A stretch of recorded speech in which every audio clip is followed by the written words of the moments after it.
All right, the 8.1 homework assignment. Homework assignment on the law of sines. I made this one a little bit shorter, 7 questions, meaning you have to do 6 of them. And that's because some of them will be really challenging. Some of them will go really quickly, but some of them will be really challenging. This first one, for example, should go pretty quick. It's asking you to find the area of this triangle. So just refer back to the first video where I give you the area formula for a triangle. What you'll see is it involves 2 side lengths and the included angle, which is exactly the information you're given here.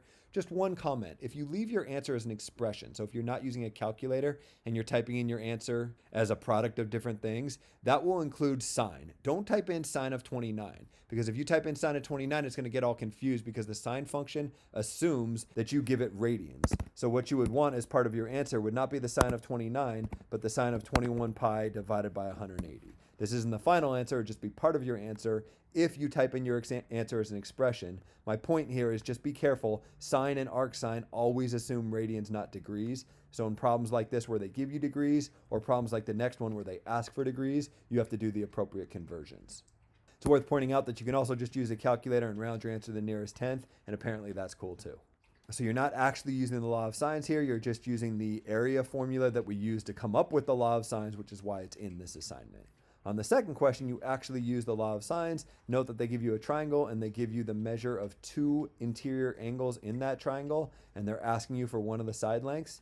This was exactly the case in the second video, I believe, where you use the law of sines to solve for a side length. This is the good one. It's when you're solving for an angle. It's the case that you don't like, where you might have that ambiguous case. Side length, you don't have the ambiguous case to worry about. Just use the law of sines. It should be fairly straightforward to figure this out. One issue: 47 and 20 degrees are not values that you have off your unit circle. So again, you can either use a calculator and round your answer to 4 decimal places, or enter your answer as an expression. If you enter it as an expression, you'll have things like the sine of 47 degrees in your answer. Again, make sure that you type in sine of 47 pi over 180.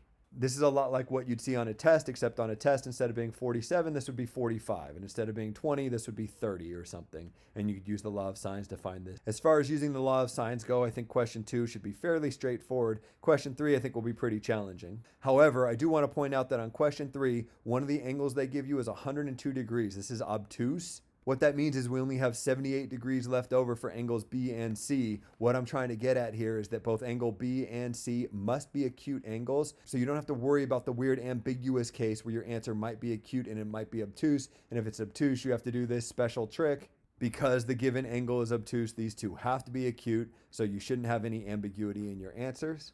This case where you're given 2 side lengths and 1 angle measure is the case that we covered in the last 2 videos in this section. In the second to last video in this section, I did this, except I made this a nice number, like 60 degrees, something that you have values off your unit circle. And it's the last video in this section where I made this a not nice number. You might want to review that last video in this section, because what you'll see is this is kind of tedious. You have to make sure your answers are in degrees. So if your final answer is the arc sine of something, you'll have to multiply that by 180 over pi. And if you end up using the sine function, the sine of 102, as part of that expression, you'll have to type in sine of 102 pi over 180. So you kind of have to convert degrees into radians to do your work to get this expression, and then that expression will be in terms of radians, so you have to convert that back into degrees. That's all assuming you're not using a calculator. If you have a calculator, you can just program your calculator for whatever mode you want.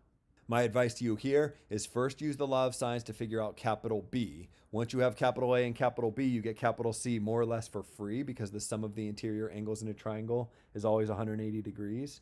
And then once you have capital A, capital B, and capital C, since you already have side length A and B, you could figure out side length C kind of like you did up here in question 2. Using the law of sines to figure out side lengths, generally speaking, is a little bit easier than using the law of sines to figure out angle measures, like you'll have to do in the first step of this problem here. If this were a test question, I would make this a value off your unit circle, and I would only have you figure out capital B, not use that to figure out capital C and little c. Question 4. I think question 4 is the hardest one on this entire homework assignment. The idea with question 4 is it's kind of like question 3 in that they only give you one angle and you have to solve for another angle.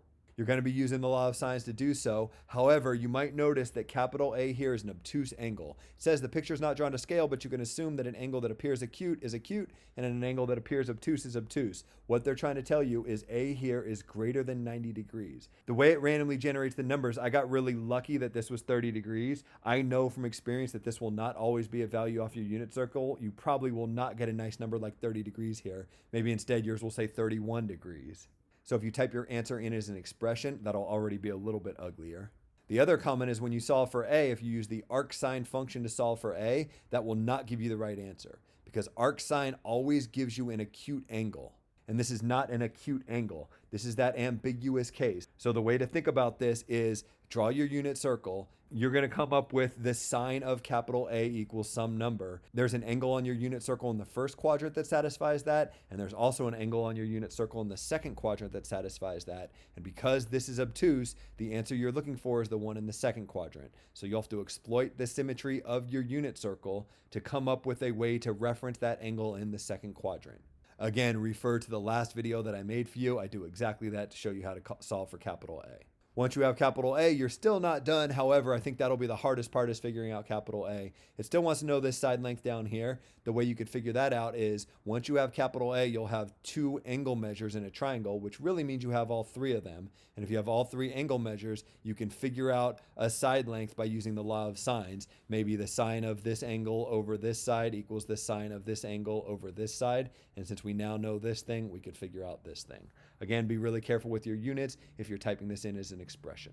Questions 5, 6, and 7 are all word problems. And you're like, oh, that's the worst. Just when I thought law of sines couldn't get any worse, now you give me word problems. You got to be kidding me. I think what you'll find are both 5, 6, and 7 are easier than what you did in question 3 and 4. I think if you read through this problem, you'll be able to draw a triangle. And when you label that triangle, I think what you'll be able to figure out are all three interior angles in that triangle and one of the side lengths in that triangle, which is enough information to use the law of sines to figure out another side length in that triangle. And that is exactly the height of the building. I feel like 2 more word problems might be overkill. So what I'm going to do is I'm going to get rid of question 7, make this even shorter. Question 6 will be the last one you see. So question 6 will be the extra credit problem. So you don't even have to do this. But for this one, they kind of drew a nice little picture for you here. So you really don't even have to draw the triangle. They gave you some information in here, just kind of label that in your picture. It looks like they're giving you 2 different angle measures here. I think it's this guy and this guy, which means they're really giving you all 3 angle measures, and they give you 1 side length. Looks like the distance in between these 2 guys they're giving you, and they want to know how far is it from station A to the UFO. Looks like they want to know little c. So they're giving you little b, they want to know little c, and you have all 3 of these angle measures. That should be a fairly straightforward application of the law of sines. Then they want you to figure out the height. You might have to get a little bit creative to figure out the height here. Maybe that'll involve some SOHCAHTOA stuff, but I think you can figure that out. But since you'll have to be a little bit creative, maybe that makes sense for this to be the extra credit question and for me to get rid of this one altogether. So that's what I'm going to do.